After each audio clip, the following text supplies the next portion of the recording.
watching NTC News, DeKalb County's only television news source. On the campus of Northern Illinois University and from the Northern Television Center, this is NTC News Tonight. NIU's police department is tightening up security on where students leave their bicycles here on campus. Good evening, I'm Lindsay Deal. Thank you for joining us. And I'm Josh Vazina. NTC reporter Thomas Hiley tells more about being careful and thinking about where you decide to lock up your bike. Bikes all over campus are being taken away by NIU police if they are placed in certain areas on campus. That is due to the large amount of bikes on campus this year and also bikes that have been left from the previous year. NIU police are placing warning signs on bikes to let students know they have 10 days to move their bike from that location. Paul Palian, Director of Media and Public Relations, tells us what is being done so students can have a place to move their bikes. Like I said, they were hit with a greater demand for bike racks at different places, Newhall being one of them. So what they did is they are reallocating bike racks from different buildings that are not currently in use. Bikes like this one you see here have been here for quite some time, and they are blending in with the other bikes, making it harder for students to put theirs anywhere. Students are placing bikes by poles due to the small space on campus, making students have to worry about where they place their bike. I'm standing in front of Lincoln Hall, a location where students were able to place their bikes. There used to be bike racks right here in this location, but due to the closing of the building, the bike racks have been removed from this area to different locations here on campus to help benefit students. The police will be hard at work for misplacement of bikes, so it's best to just put them in the appropriate area. General rule of practice is just to be aware that there are designated bike parking spaces on campus and to utilize those. If you do that, you're not going to usually run into trouble. Next time you lock your bike, be aware of the location. Reporting from NTC News, I'm Thomas Hiley. NIU police say they already have 25 bikes in custody. 2 more suspects are in custody in connection to the meth lab bust. Both suspects are being accused of purchasing over-the-counter medications for Thomas Wilkinson. One suspect received meth from Wilkinson in return for buying the medication. Court records show that police found about 2.5 grams of methamphetamine in the hotel room. Police were tipped off when the hotel staff found suspicious items in the dumpster. A variety of things were found which by themselves aren't very suspicious, but when you put them together, it's a sure sign of a meth lab. Some of those were pill bottles, there was a pill grinder, there were solvents, Coleman fuel, drain cleaner, things like that. All 3 remain in jail and could face up to a 30-year sentence. A Sycamore man is facing child pornography charges. A police search found digital images and videos of child pornography at the man's home. The St. Charles 7th grade teacher and volleyball coach could be facing up to 30 years in jail. He's being held in the DeKalb County Jail, is on paid leave from the school, and is not allowed to use district property. In an increasingly high-tech world, the DeKalb Police Department is taking on an old-school approach to police work. For the past few months, DeKalb Police Chief Gene Lowry has been sitting down with people from the town on Thursday mornings over coffee. The police want to know what people from the town are thinking, and this past Thursday, NIU's new police chief, Tom Phillips, joined the conversation. We like to get out and talk to people in the community in a positive light. They can see us more as human beings and not maybe the bad guys that are writing tickets or, Phillips wants to bring the idea to campus sometime soon so he can find out what students are thinking. Police are still investigating an NIU student accused of dealing pot. 18-year-old Philemon Bromby was charged with possession with the intent to deliver on school grounds. NIU police searched his dorm room and say they found 2.5 ounces of marijuana packed in plastic bags. Bromby is due in DeKalb County Court later this month. Now next door in Ogle County, silence may be golden. Sheriff's deputies responding to a disturbance call found more than just noise. They say they discovered 12 cannabis plants in the resident's closet along with growing lights and timers. An Oregon man was charged with growing marijuana. By next year, you will be able to legally drive 70 miles an hour on I-88. The Illinois Tollway has approved a speed limit increase to allow drivers to go 70 miles an hour for all 64 miles of Route 47 in 2014. The minimum speed limit is also being increased to 55 to keep traffic moving smoothly. The limit will remain 55 for vehicles over 4 tons. New speed limits will take effect in 2014 once new signs are posted. A Chicago man is accused of strangling a pregnant woman at an apartment complex on Annie Glidden Road last weekend. Court records show that she was punched multiple times, forced onto her bed, and strangled. The man could face up to 5 years in prison for aggravated battery. He's also being charged with domestic battery and criminal trespass, and he's due in court next month. Well, going to the pumpkin patch is one of many traditions for the fall. NTC reporter Emily Mizar shares how this year the pumpkin picking is in trouble. This year, fungal infections have affected more than half the pumpkins in Illinois. We took a ride over to Genemac Orchard, one of the places where pumpkins are showing signs of this fungus. We weren't seeing as much of an issue of that last year when we had a drought, so we didn't have to really worry about spraying as often with fungicides or things like that. The 2 common types of fungus this year in pumpkins are Fusarium and Phytopia. Now you know a pumpkin has fungus if you can put your entire fist through it. The owner of the orchard says the dew in the mornings is contributing to the fungus. Pumpkins and the vegetables are affected a lot by the wetting hours. How many hours the leaves are wet, a day, a night, or whatever. Despite the fungus, workers at the orchard said October was the best pumpkin selling month because it was warm. In Malta, Emily Mizar, NTC News Tonight.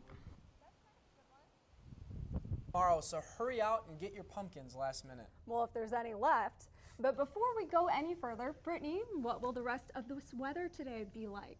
Well, today it's going to continue to stay foggy until, unfortunately, the rain's going to move in. And that rain is going to linger here today and into tomorrow and probably ruin Halloween, unfortunately. We're going to see storms and showers all over Illinois. It's going to be very windy as well. We're going to see gusts up to 25 to 30 miles per hour over the area. Chicago, you're going to see the highest winds of 30 miles per hour coming off the lake. Temperatures are going to be in the low to mid 60s. Stay with us. You're watching NTC News Tonight.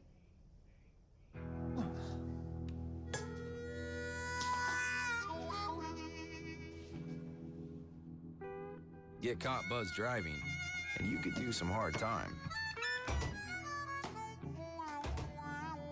Craig, knock it off. Sorry, Mom. It could cost you around $10,000 in fines, legal fees, and increased insurance rates. And that could set you back a few years. Buzzed, busted, and broke. Because buzz driving is drunk driving.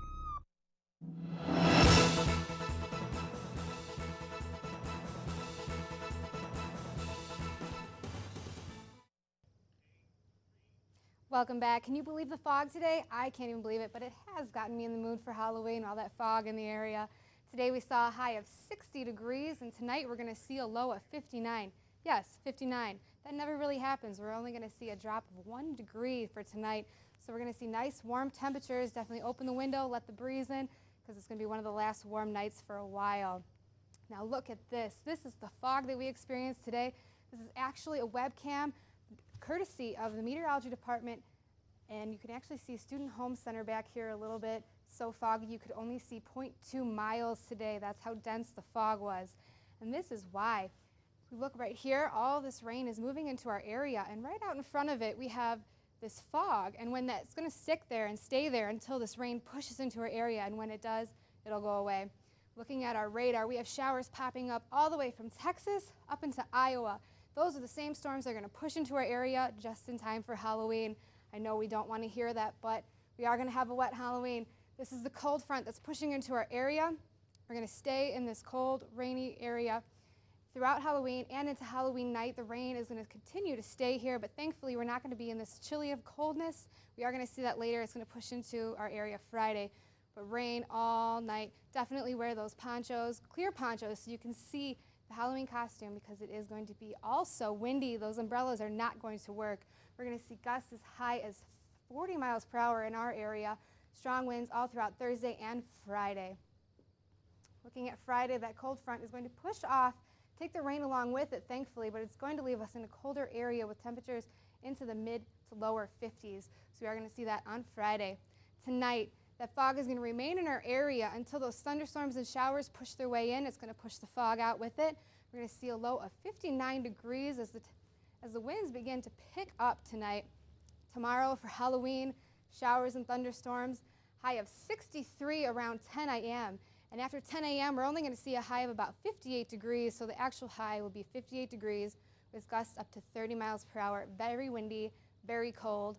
Unfortunately, that's how our Halloween is going to be this year. At Halloween night, showers again, 43 degrees as winds start to calm down. And on to my 5-day forecast. Halloween again, windy, rainy, cold, high 58, lingers on throughout Halloween night and on into Friday. That cold front will push into our area, dropping temperatures to 48 degrees Saturday as the showers start to taper off. The sun will come out Sunday and Monday. Beautiful skies as temperatures continue to rise throughout the week. And that's it for weather. Let's send it back to the desk. Thanks, Brittany. You know, as she was saying, it's starting to get really chilly outside. Definitely, and it may give us a reason to kick back on the couch and read a good book, and maybe with your pet.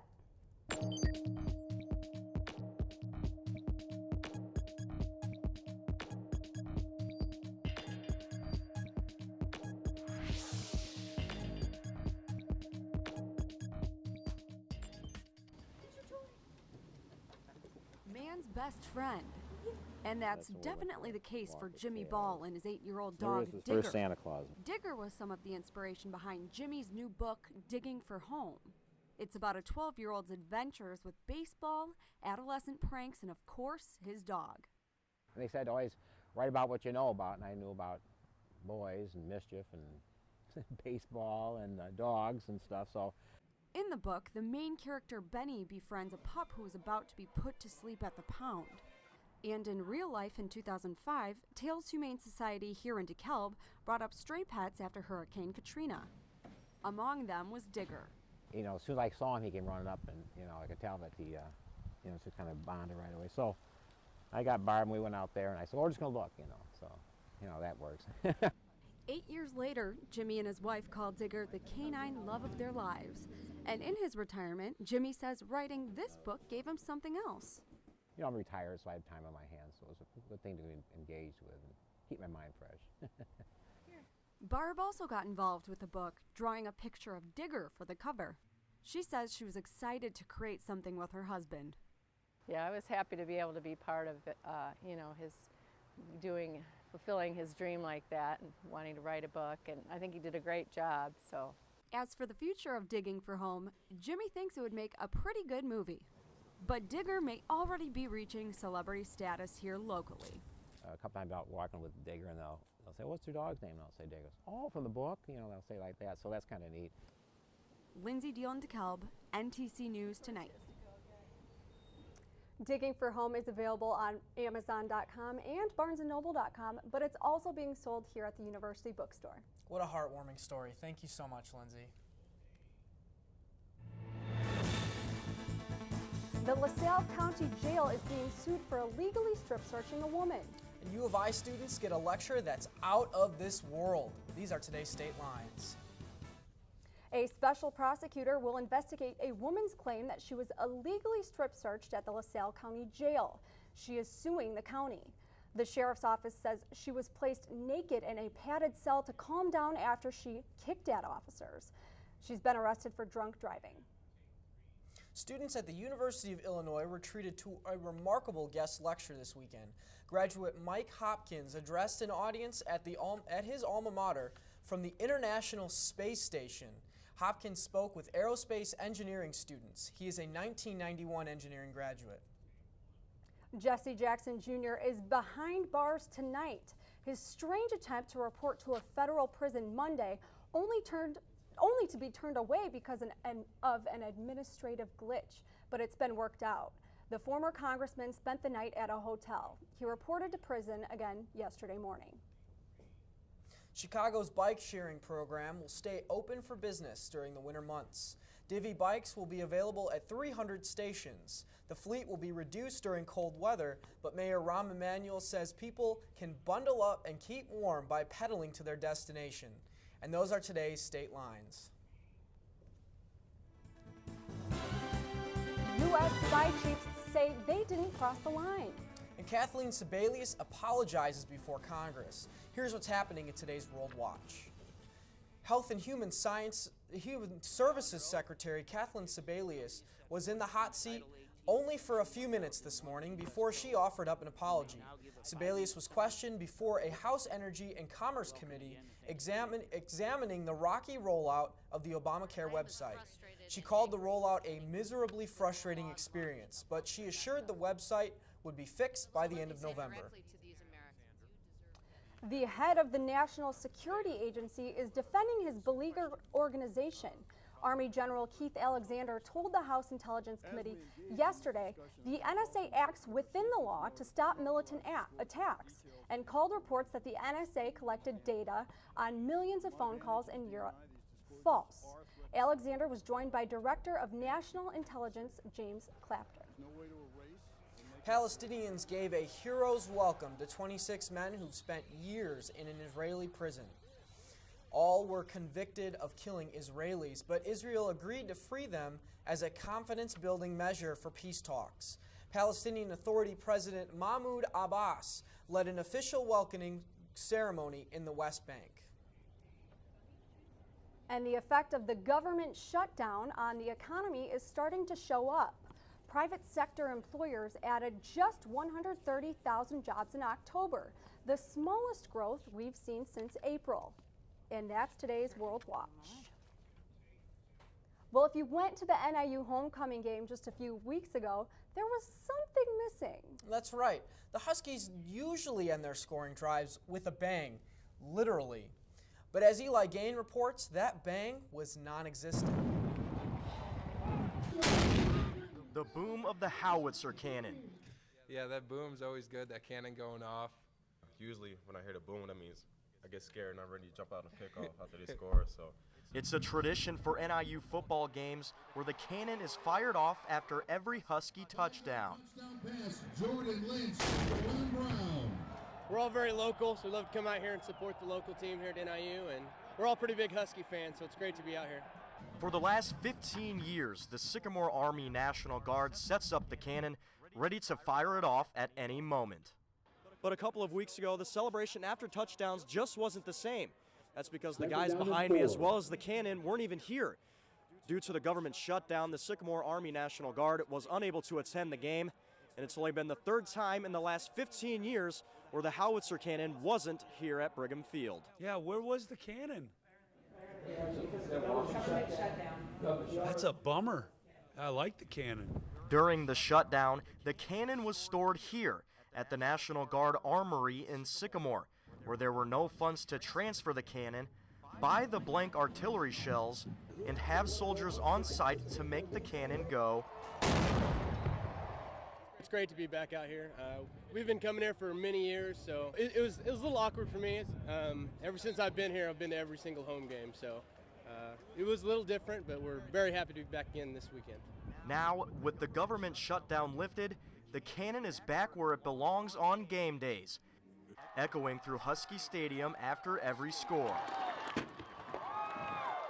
And because NIU is constantly getting touchdowns, the question is, will the cannon have enough artillery shells?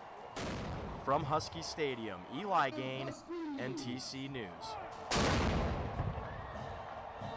Now that the cannon is back, you can expect to get some jumps in the crowd when it goes off. Seems to get you every time. Well, let's send it over to Eli so he can finish it up with sports.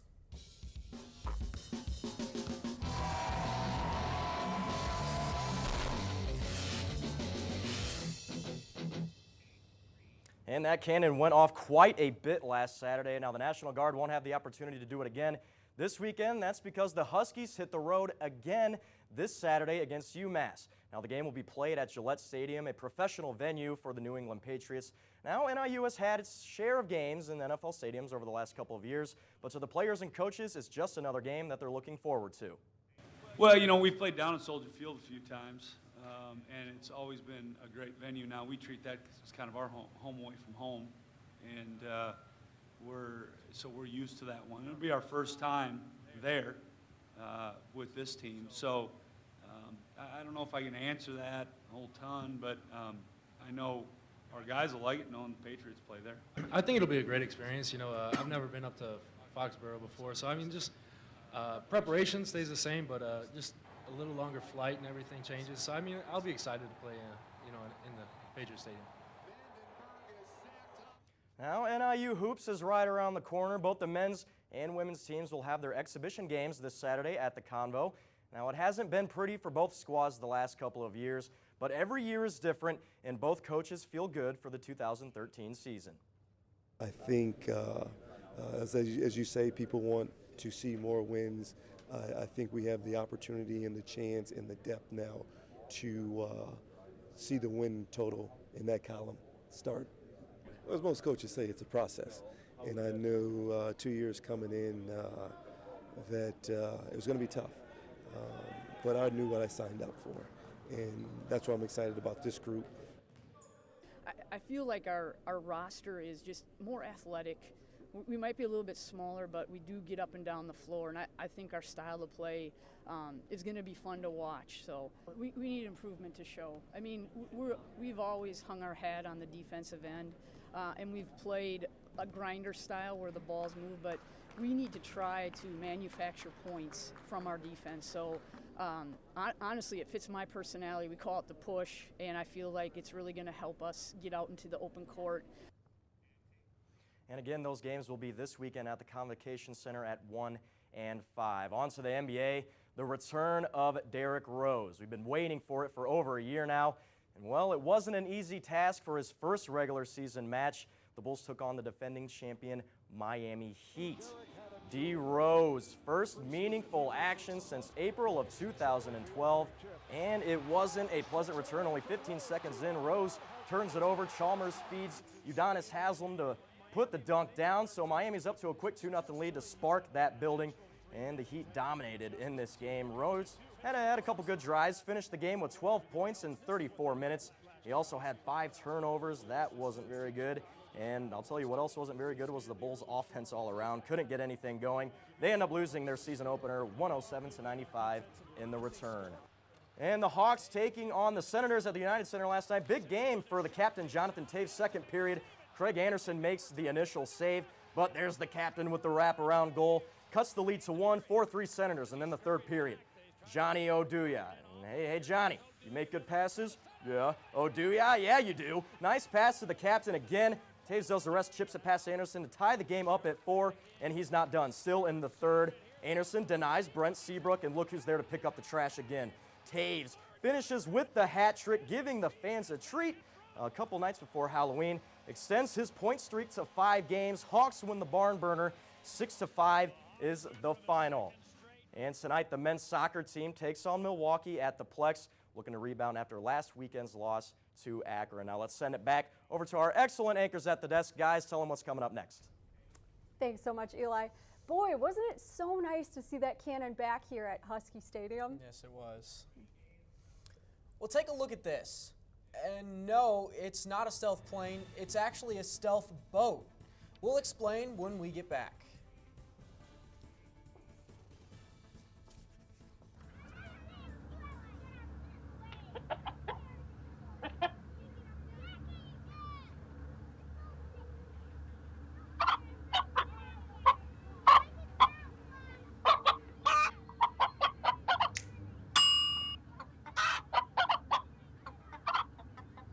Separate raw meats from other foods by using different cutting boards. 3,000 Americans will die from food poisoning this year. Keep your family safer. Check your steps at foodsafety.gov. Well, you may have seen the stealth bomber at an air show or the Air Force's stealth fighter. Now the Navy is getting in on things. You are looking at one of the newest and most high-tech warships in the world. This is the USS Zumwalt, docked at the Navy's Bath Iron Works shipbuilding yard in Maine. Its strange design is what makes it a stealth destroyer. The lightweight, angular canopy shows up on radar looking like a harmless fishing boat, but the destroyer carries rocket-powered, computer-guided cannons that can destroy targets up to 60 miles away. Wow, it is crazy what they can do with technology these days. My goodness, it really is. Well, we want to thank you all for being with us, and we hope you have a happy Halloween tomorrow. We'll be back the same time Monday. Bye, everyone.